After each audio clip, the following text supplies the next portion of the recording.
Skender od Kruševo bi veoma interesantan čovjek. Biv pelifan ranije mogao da prijati recimo Isljama koji bi duplo teži od njega. Imam nekoliko čudnih poteza, taki malo smešni i će pokušam da kažem nešto od tija.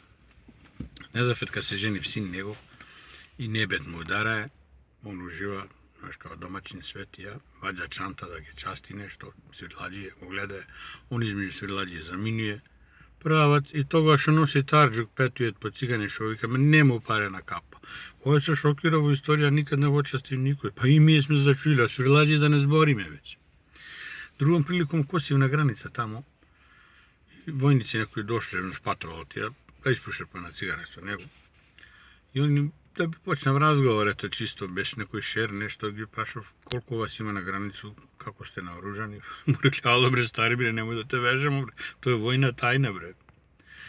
Sin Nezafet, kad mu se rodi, mu ga prašali kako se vika dete, kako se on nazvao, on ne bi sigurno ili Safet ili Nesafet, on bi Nezafet, razumiješ. I mu prale, šalmu prale mu djebalo šija. Izjev pantovine za fatove, gdje opno pantovine šija uvati od nogaljke gdje stavi hodove vake. Kako vidjev sejran u kafana, brej, dajđo što si navre pantovina oko še on star čovjek što začinu mu djebi. Kad mu umrela domaćina Skenderica i došli na saučešće ljudi, Dišo Dimitrije mu rekao, primi saučešće. On mu rekao, hvala, također.